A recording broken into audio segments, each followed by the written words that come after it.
Hi, I'm Corey Moss. Welcome to my new series, The Convergent Tech Project. My first guests in this video interview project are from Barco. I have Bill Beck and I have Alison Maxson. How are you both doing? Doing great. Good, Great. good. I want to first introduce Bill. Bill Beck, who is known as the laser guy for Barco, is a photonics visionary with diverse startup general management and technology marketing experience. Just to talk a little bit about photonics, the science of photonics includes the generation, emission, transmission, modulation, signal processing, switching, amplification, and detection sensing of light. Bill has been central to the development and application of laser illumination systems for digital cinema and other performance projection applications. Bill supports Barco as the laser guy, as I had previously noted, to further develop and promote laser projection in cinema and other applications in key Barco markets. Bill co-founded and represents Barco in the Laser Illuminated Projection Association, LIPA, where he served as past chairman. He frequently writes and presents on the subject of lasers, laser projection, and fiber optics. Bill earned a BA from Dartmouth College and an MBA from Rensselaer Polytechnic Institute. He is a member of SIMPTE, LIPA, Inter-Society Digital Cinema Forum, ISDCF, European Digital Cinema Forum, EDCF, and New England Fiber Optic Council, NEFC. Alison Maxson is the press and PR specialist North America at Barco. Alison's role is to expand the company's brand awareness and leadership as a top technological innovator within the various industries such as media and entertainment, corporate AV, and healthcare. So, Bill and Alison, thank you very, very much for being in this first part of the series. Again, welcome in. Thank you. It's an honor to start it off. Well, and thank you. It is an honor for me too to do this with Barco and Bill Beck, who is actually, your title is the laser guy, right, Bill? Absolutely, and I never miss an opportunity to tell people about laser projection. Well, no, I tell you, to have somebody who actually focuses, and their main focus is on laser projection, and basically bringing that information to the masses as we're doing here now, has to be great advantage for a company like Barco, and we'll talk about that in a minute. But what I want to do is start off talking about laser illuminated projectors. They combine the advantages of laser light with existing high performance projection, which brings benefits to image quality in either 2D or 3D, as well as reduced operating costs, higher contrast, dynamic range, more natural colors, ultra realistic high frame rates and resolutions, which might in time exceed those of film. Okay, so with that being said, Bill, all right, I'd like you to expand on that and talk about a laser illuminated projection, what it's all about, what it means in the environment now, and really just bring all of that knowledge base you have as the laser guy. Well, first thing I want to say is it's been a long road. I mean, the benefits, the theoretical benefits of lasers have long been known. They have long lifetimes. They don't burn out. They're incredibly bright. That's all been known, but there really needed to be a large, almost standardized application to bring enough resources together to develop the technology and get it over the finish line. And digital cinema, which is a particular segment of performance projection, was the application that we picked years ago to introduce the technology into. I'd say it was a radical concept for Hollywood, because when you get into cinema, of course, you intersect with the most demanding, artistically demanding and highest image quality segment there is. But there's such compelling benefits for the technology that Barco got in early, stuck with it, worked with Hollywood, worked with their technology partners, and basically took advantage of some of the early work I did at other companies, and it's created a leadership position for them in the industry. So I'll just throw out the accelerator, the thing that got laser from sort of R&D into the market, for the first time last year. Real commercial laser projectors were introduced. Was 3D and the need to improve the image quality and brightness of 3D. So it was technology, critical mass, and a market opportunity as large as digital cinema. A technology motivated company like Barco, and then throw on top of that some of the specific requirements of 3D that lasers solve, which we can talk about later. Yeah, we will get into 3D a little later. But yeah, I think what I really want to look at this moment is really a landscape view of what laser projection means to the industry. And of course, those listening in or watching right now, you have integrators, you have people in all markets, rental and staging, consultants you'll have on listening, watching right now. So I think getting a real good general landscape view of laser projection, what it means in the environment, what it's going to mean. Why don't you give, or Bill or even Alison, Sure, some perspectives to that? Well, the first thing to lay out here is that there's sort of two drivers. Okay, at the high end, there's the brightness and image quality drivers where you're constantly in performance projection. You're constantly looking to do brighter, bigger screens, fewer projectors per square, per area, Right. and you need that premium image quality. At the, let's say, lower and medium power brightness segments, you're looking for that, never have to change the light bulb, save electricity. Image quality isn't as much of a driver. Brightness beyond what you can do with lamps isn't so much of a driver. But the one thing that's shared by all segments is lasers will get you to, no lamp replacement or lampless operation, and reduced energy consumption. So it's a clean and green play at the low end. It's a new capability and unbelievable image quality at the high end. So depending on which application segment you're talking about, the drivers might be different. And we'll talk about lamps in a little while, lamp versus laser. But I liked where you touched on green as well, because green is a very, very big conversation, and always big conversation in the AV industry.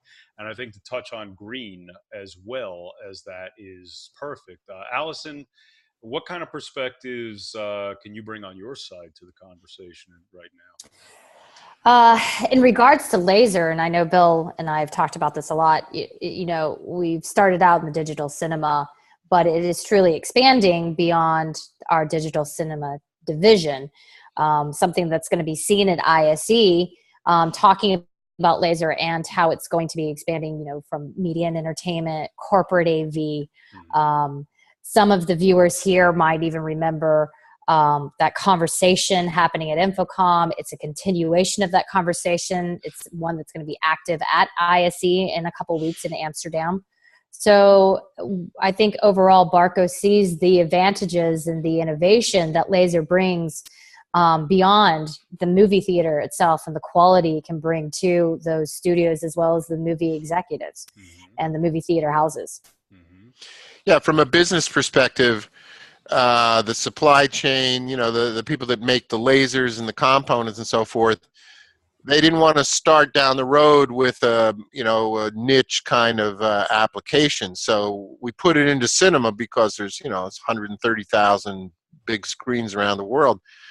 But once you've got that supply chain spooled up, you can modify the the brightness of the projector or the other features and benefits and deploy it in rental staging and visualization, simulation, and some of the lower brightness segments that Alison alluded to. But it's really, you get the critical mass in a big segment like cinema that demands the top image quality, and then you can take that out into other applications. Yep. Okay. No, that's perfect. So I want to focus on laser right now, laser technology. Okay. Okay. And there's a lot of talk on it again. And I'll tell you what, for myself, back in the day, of course, going to concerts, laser shows and concerts, everybody standing, seeing lasers firing all around the arena, and They still everybody. like it. Oh well, let me tell you, it still sells. But everybody's sitting there going, "Oh, I hope it doesn't hit me," you know. And but of course, we're in a safe environment and all of that. And of course, planetaria as well, and and how the lasers go there. And we've Mhm. talked about Pink Floyd shows and all of that. So let's put a focus on the laser itself. All right. So Yep. we talk about the laser in the projection. All right, how it works in the theater, uh, safety regulations as well, which of course are very well known and well touted. So why don't you talk about that right now, Bill? Yeah. Uh, the the initial safety regulations were driven by the advent of actual laser light shows, where you have a high power laser beam that's being raster scanned or mirror scanned around the venue. And early on, I think in the early 70s, the FDA said, hold on now, this is a hazardous thing to do, this laser light display, they call it. So they regulated it. And then for years, the shows figured out how to do things safely, and they're laser light shows are used all over the place.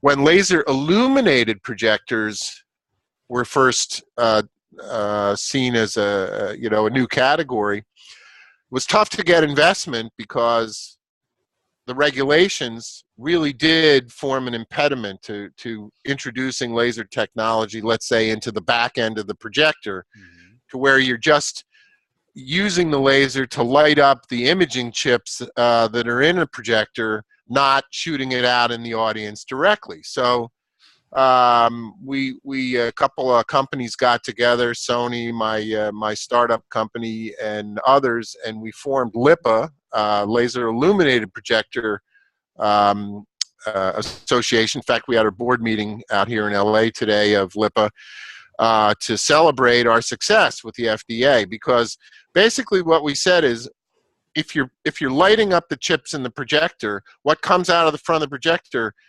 is no different than what you would have with a lamp in terms of hazard. I mean, it's better color and it's better uniformity and all these other qualitative benefits, but in terms of hazard, it's no different.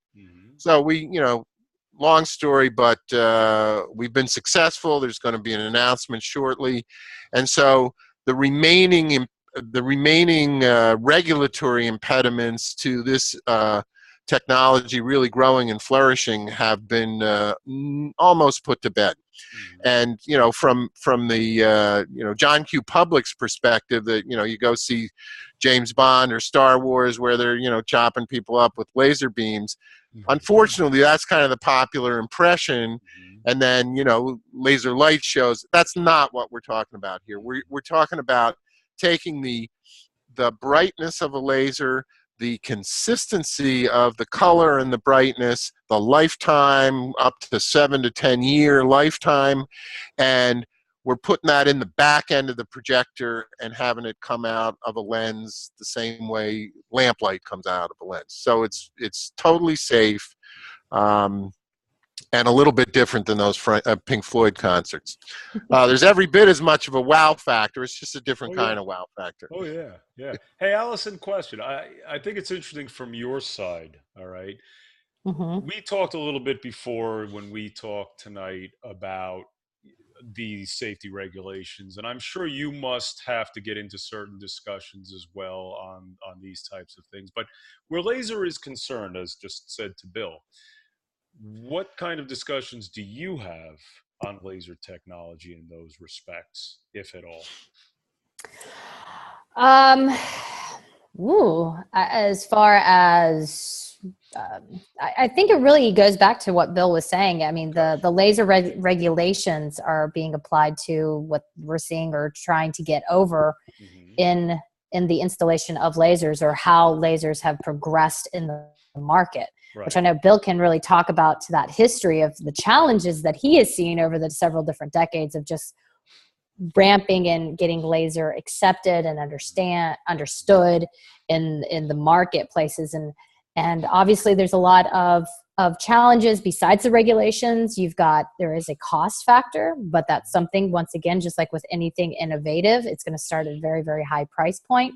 But as things are accepted, things are improved upon, there's a reduction and prices do come down. So I know Bill has really had more experience about that, of talking to those thought leaders or those other industry shakers about, well, how do we get past the laser regulations? What are we doing there? Because we know the great benefits in image quality that laser just is superior in. Mm-hmm. Right.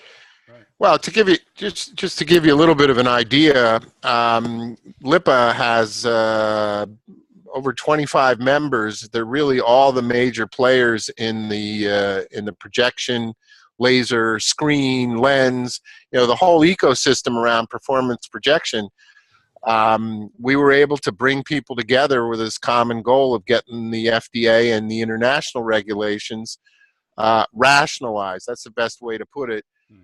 So that the technology would not be disadvantaged versus the current lamp, because people have had big arc lamps in theaters for 100 years, and they're hazardous if you go up and put your nose on the port glass and look straight into them, but people don't do that, and so laser's really no different in that regard. But it took a while, and it took a lot of lawyers and lobbying and scientists writing papers to get the FDA to rationalize regulations. And honestly, the timing's perfect, because, like I said, we just introduced the technology last year. It's going to ramp this year, and it'll ramp a lot faster now that the uncertainty of the regulatory environment is nearly done. No, that's all very important and really very good information here. All right, we're going to shift to 3D. Okay. Now, 3D, the industry, you hear the word, and you get all kinds of different comments and what have you. Now, my comment to this is this: in the movie theater industry, I haven't seen a 3D movie in quite a while, and here's the reason why. I'd have to say my personal 3D movie going experience has not been what I had always hoped it to be. I have gone to 3D movies, and I'd have to say there are a handful that I've walked out of the theater and said that was absolutely a terrific experience. It was well worth the money I paid, and of course you're paying probably about $14, $15 a head for a 3D movie, okay, if not more. But in what I read now, and by the way, there have been two articles that came out recently, one in The Economist and one in The Beat that you were featured in. And I think this might have come out of The Economist, where they were talking about, and we'll get to lamps in a little while also, but where you talk about lamp life reduction and how that affects the movie. And I'm walking out saying, that really wasn't worth it. And it may not have been the 3D production itself of the movie, but we're all possibly blaming that. So what I'd like you to talk about now is actually the theater experience and what laser projection will mean, or what you see it to mean, to the 3D theater going experience. Absolutely. It's a very, very important topic, because you scratch your head and say, 5 years ago you had the top 10 directors of Hollywood extolling the virtues of 3D. What happened? Why was it so fabulous then and not so much now? And I can't disagree with you. Consumer response has gone up and then gone down again, and the consumers themselves don't even know why. But there's a very simple, in my view, there's a very simple reason. 3D came after the digital cinema standard, and it's a bolt-on technology, and as a consequence, it cuts the brightness of a movie down by 50 to 60%. Now that's bad enough, but what else is happening with lamps is as a lamp ages from its, first time you turn it on till the end of its life, the brightness drops 50%. So even in 2D movies, if you go, late in the life of that particular light bulb, the picture looks dark, the colors look washed out, and the consumer's not really thinking about it, but they're feeling it, they're noticing it. Now you put the 3D gear in front of that projector, and it's cutting the light, and then over time the lamp rolls off. You may be seeing 10 to 15% of what you should be seeing, and no matter how good the story is, no matter how good the production values are of the original movie, if you play it on that kind of system at 10 or 15% of its spec brightness, it looks like garbage. And Hollywood had this, sort of dilemma, because they knew this was the case. They didn't have any technology to do anything about it, so they kind of kept pushing the category without fixing the problem. Well, laser fixes the problem. And I can tell you, if you apply laser technology, you do two things. You have bright 3D, it stays bright, doesn't roll off the way lamps do. And now, from an economic standpoint, if it's looking good, you can play it on a big screen, and you can, have a much better economic proposition for the theaters, where with more people in a bigger theater on a bigger screen with higher quality, maybe the upcharge on the ticket doesn't have to be that much. So laser, it has a lot of benefits across the whole projection space, but in particular in cinema and 3D cinema, it will make 3D a truly premium experience. And having had my own theater lab to develop laser 3D, and once you see it, you don't go back. I mean, right.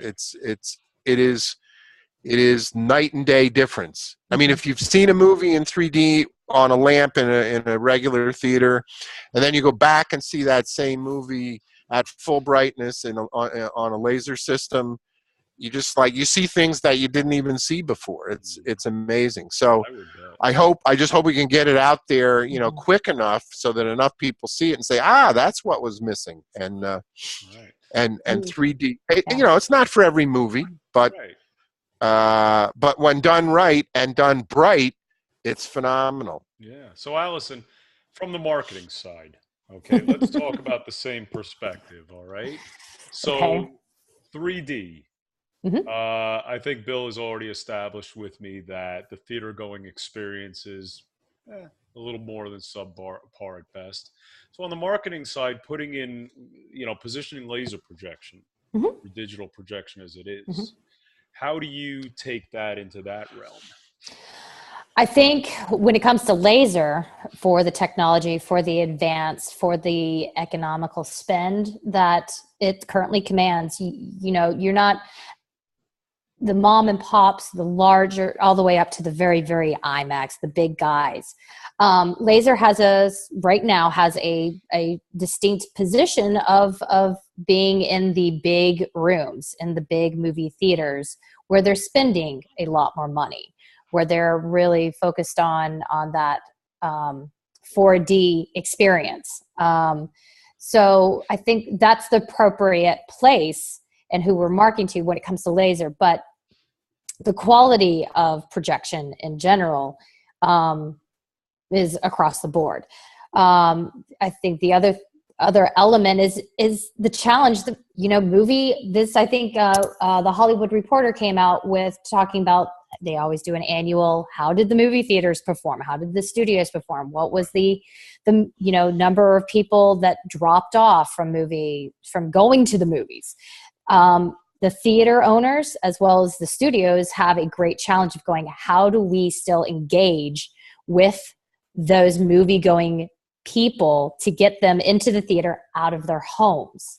So you've got to look at the different avenues, from laser, from projection, to the movie itself, to the experience of an interaction that a moviegoer may have from the first step that they have in the lobby all the way to the very time that they leave the theater.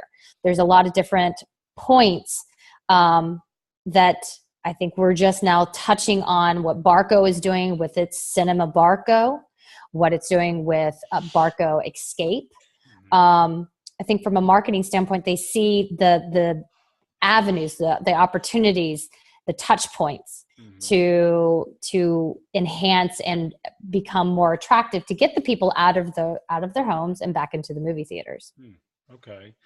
All right. No, that's all good. All right. Let's talk to three sectors of the industry: the integrators, rental and staging, and the consultants.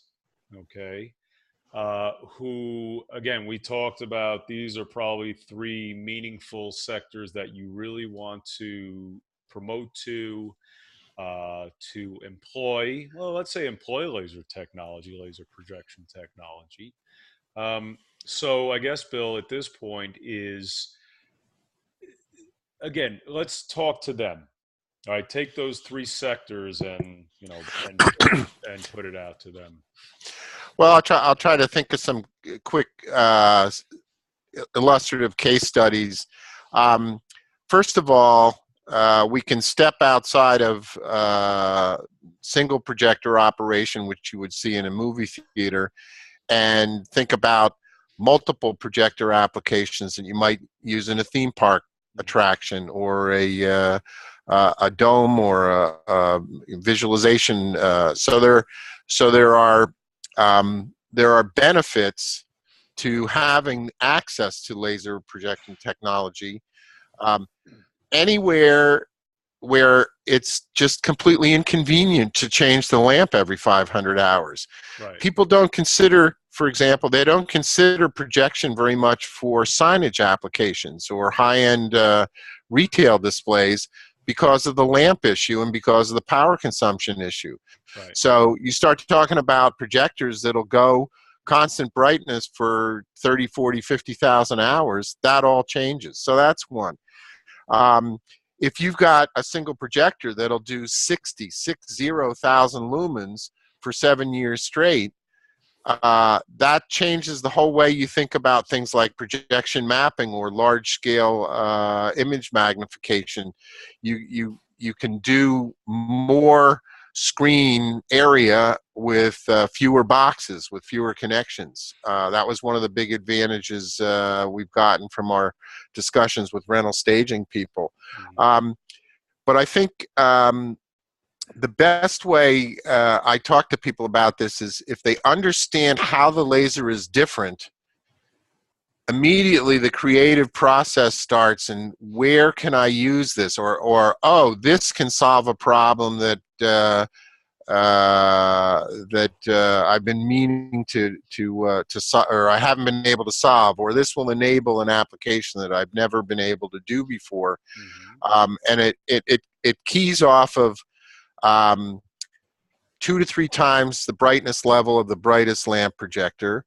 Or you can take it the other way. You can get, and we haven't really started to see this, but the same benefit applies in the smaller scale projectors, where if you have a chassis, a projector chassis that does 10,000 lumens with a lamp, you can get 20 or 30,000 lumens. So it's gonna ripple down through all categories of projectors, because you'll get brighter images for a given chip size.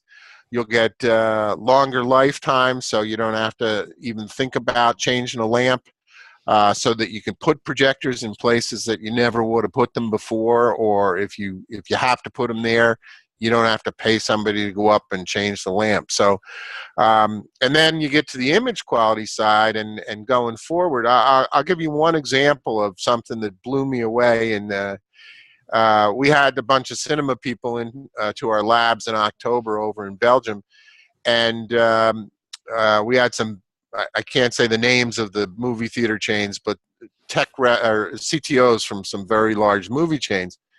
But I knew one of them was very interested in fast cars.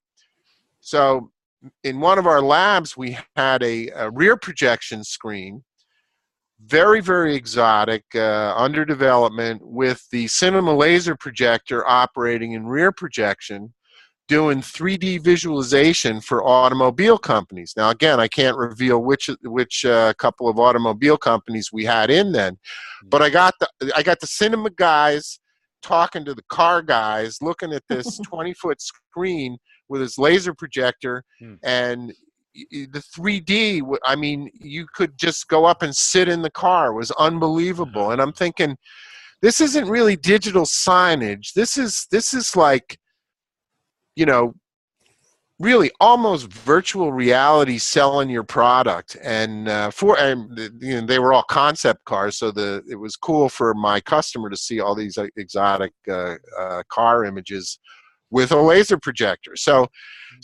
we are not limited to cinema by any means. So your consultants, your integrators, they should be thinking out of the box. That, you know, what can I do with 60,000 lumens? What can I do with something that you never have to change the lamp for? And it doesn't take them long. And then they've got ideas that, you know, we haven't thought of. Yeah. So Alison, again, on the marketing side of that, so promoting this to the integrators, rental staging consultants from your side. So what do you have to do in that respect? And you know, I mean, I think it's about getting them aware of what Barco is doing, especially for what we've been known for and where we're going ahead. I think it's simply taking the fabulous, I mean, the Bill Becks, there's really only one Bill Beck, but yeah, there's only one. Broke the mold after they you know, it's putting him in front of everybody to share that knowledge. It's letting everyone know what is going on, what the technology advances are that are hopefully going to get them to think out of the box. Well, we're trying to also think out of the box. You know, what is the next big thing? What can we help them improve upon? Right. Yeah, I think one of the things that you know, I'd really like to do is to put together kind of an application lab where, I mean, you see so many areas where your customers are doing the R&D, because you got a lot of creative people out there, like I said, that once they see a new capability or a solution to a problem they've been wrestling with, then they take the ball and run with it. And my job really is not to go out and teach everybody. It's to just stimulate them into, you know, exercising their own expertise and their own experience, but with a couple of these stimulants here, which this new capability and new technology can bring. And that's why I say I love talking to people that, you know, have problems to solve, or they have ideas that are wacky and crazy, because, man, we'll figure out how to do it now with this new technology. So we were talking about lamp versus laser. You brought up green, which is obviously very, very major topic in the AV industry and IT in many different industries. So why don't we focus back on lamp versus laser technology, bring that into the picture, and really give a hard focus to that discussion? Sure. I guess the simplest way to describe to people why laser is more efficient than lamp, and ultimately is going to be a lot more efficient than lamp, comes from the two attributes of laser that make it different. Okay, the first one is, when you're talking about images, you're talking about visible light that human beings can see. Light bulbs put out infrared, ultraviolet, as well as white light, and it puts it out in every different direction. So you have a lot of wasted energy in your electrical to light conversion that just goes into heat. It goes into you know, into bands of energy that your eye can't see. Contrast that with laser, where you've got a red laser or a group of red lasers, a green laser channel or bank, and a blue laser. You're only lighting that projector with the colors that are required to make the full color gamut that the human eye can see. So there's your first step toward much greater efficiency, electrical efficiency, wall plug efficiency, if you will. The other benefit of laser is, just with the simple analogy of a laser pointer, all of the energy starts from a very small spot. So getting it through the projector, there's far less scatter. You're not clipping it in, on the edges. You can form a beam that's a perfect rectangle and lay it right on the imaging chip. You don't have scatter in the projection lens, so you get benefits in getting the light into and through the projector. So you got only the colors you need, and you've got only the geometry or only the shape of the light that you need, and that makes it way, way, way more efficient than trying to use a lamp. Now, it makes design of the projector, it sort of turns it on its head, because instead of trying to grab all the light that comes out of a lamp with a reflector, you're sort of conditioning the light that comes out of a laser beam and making it into a rectangle and placing it right on the imaging chip. But it increases contrast ratio. It makes it blacker blacks because you don't have the scatter going through the projector. So that's why I can say currently our laser projector reduces power consumption by 40%. I think ultimately laser is going to reduce power consumption by 50 or 60%. And then you got the whole, elimination of waste stream. In a theater, you might throw away 60 lamps over the life of the projector. And, with laser, you don't throw away anything. So it's reduced power consumption, longer lifetime, no waste. So that's the clean and green story. Alison, are there any materials that support this on the marketing side to green, to wear lamp life versus laser? Is there anything cogent that is accessible to the integrators? Ooh, you put me on the spot, huh? Yeah, well, we've always had a focus on green. I think it's one of the benefits that we've always had to consider in any of our innovative new product releases or product launches, is that green element. So I think it's a topic that we've always tried to address. It's something that talking about how to improve the life of a projector. They're not cheap. We want to make sure that our customers are getting the most out. I would say it's a constant element and part of the benefits. If you go to the Barco website and look at the different projectors, you're going to see about the life of it. You're going to talk about the power consumption, the improvement. If you just compare what we've launched in the past couple of years, you can see that's a constant element that we're considering as as our projectors are evolving. Okay. So I think all that information is really accessible and addressed on the Barco website and through our sales team. Good. Okay. I'm sorry, Bill, did you have something else? No, I was just going to say I'm obviously focused on laser and trying to explain, from a technical standpoint, why it's a more efficient technology, illumination technology. But not to say Barco hasn't done a lot of work with lamp projectors to reduce power consumption, increase lamp life, and so forth. I got to remember that the rest of the product line is still using lamps, and we're at the forefront here, but we haven't. But I will make a bold prediction. I made this this week out here in LA. I think within 3 years, all new cinema projectors will be what we call solid state illumination or laser illumination.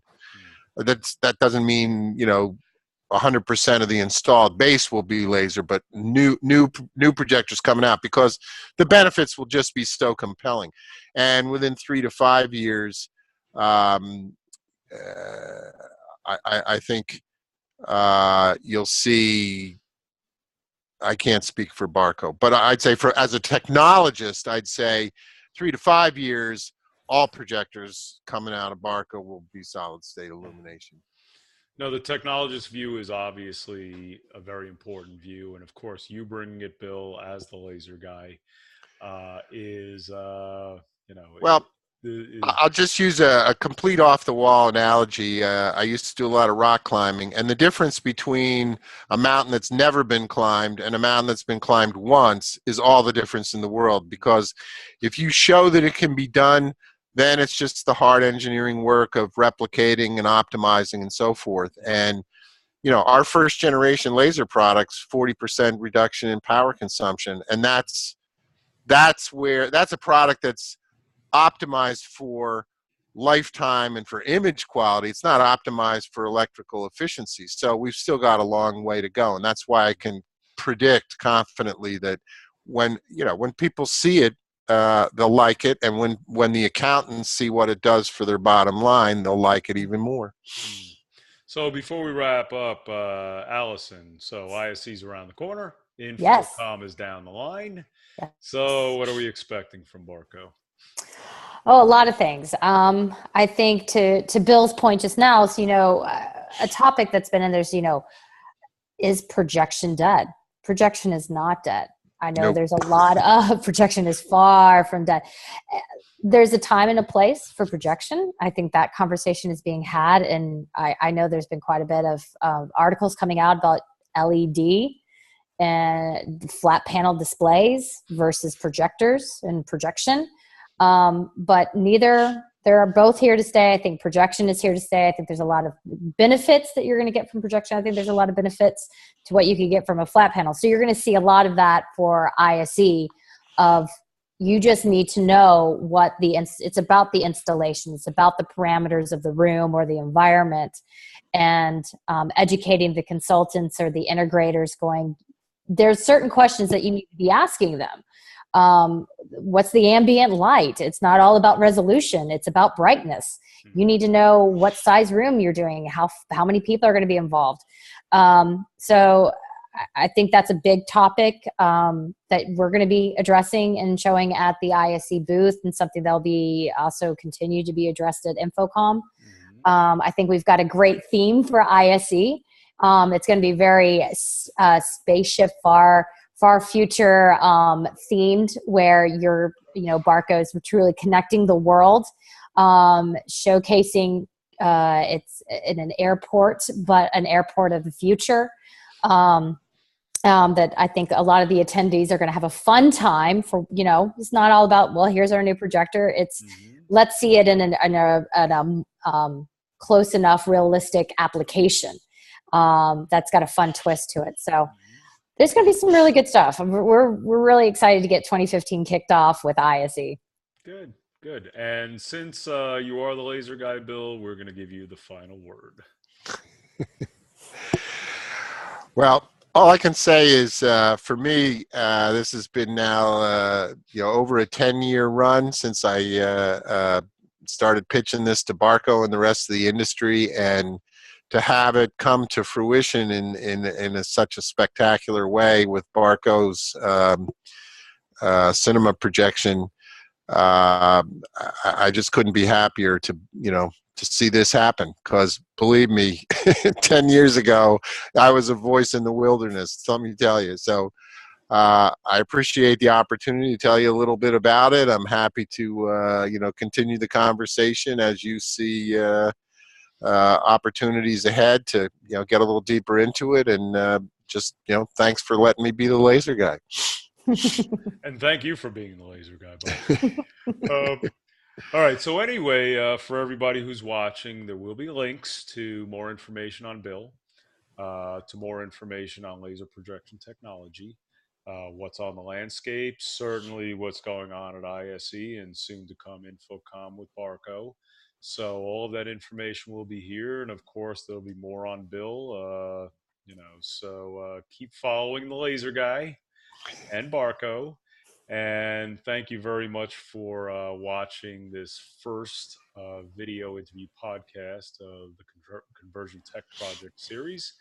And Bill, Alison, thank you very much. Thank you. You're more than welcome.